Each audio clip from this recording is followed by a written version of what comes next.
a natural hidden love, which comes naturally to our godly soul. The benefit of this hidden love is that it's so powerful that it's able to control our thought, speech, and action to make them consistent with the needs of our godly soul and to curb them from fulfilling those of our animal soul. This means that we are able to become a Beinoni, the struggling Jew, which is the aspiration of the Tanya, to reach self-mastery through this hidden love. The problem with the hidden love is that it only becomes revealed when we are faced with the test of idolatry. What the Alter Rebbe is trying to do is to show us how each and every single sin is essentially an act of idolatry.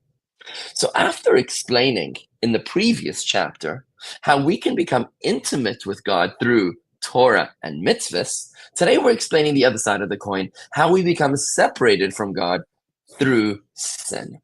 Now, we do know, we've learned this in Tanya, that everything is good and everything is part of God.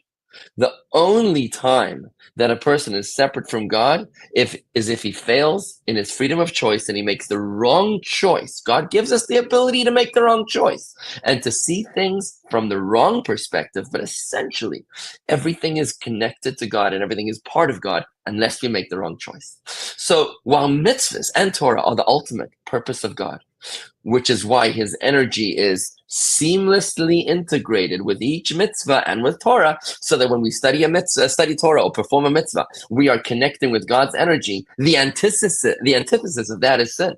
The antithesis of intimacy with God, divorce from God, is sin, because sin is the ulterior purpose of God. The ultimate purpose of God is for us to do a mitzvah and to study Torah. But the ulterior purpose of God is for there to be sin in order that we should be able to have the freedom of choice to choose the right thing or the wrong thing. But in fact, when it comes to sin, more than just allowing us to have freedom of choice, sin is actually the antithesis of the ultimate purpose of God of the mitzvah, because sin is not free choice. Sin is actually the wrong choice. And hence, Tanya teaches us today that when we engage in a sin, three parts of our environment are steeped in idolatry: the sin itself, the garments of our soul, thought, speech, and action, which engage in the sin, as well as our soul itself, all become infused with the antithesis of God, with divorce from God, with idolatry. And hence, when we engage in sin, the sin itself, the garments of our soul, and our soul itself are all separated from God.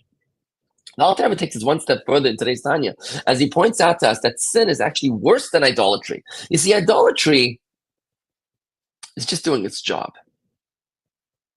God created the idol, or the idolatrous mindset, or the idolatrous person, in order to give us freedom of choice. But when we, the Jews, make the wrong choice, then we are actively denying God as the master of the universe. So whilst God created idolatry there to test us, the idol is aware of the truth of God. It just defies God as part of its mission. But when we encounter idolatry and we make the wrong choice, then we're actively denying God as master of the universe. And hence, we are pledging allegiance to idolatry. We're divorcing from God each and every single time that we sin. And thus, in today's Tanya, we're inching closer to being able to understand how it is that each and every sin is essentially an act of divorce from God. And thus, we're able to come closer to the awareness of how we can reinterpret every sin as an act of idolatry, which will then unleash that powerful energy within us, that hidden love, that will allow us to reach self-mastery. That's a wrap for today. Let's try to apply. You can do this.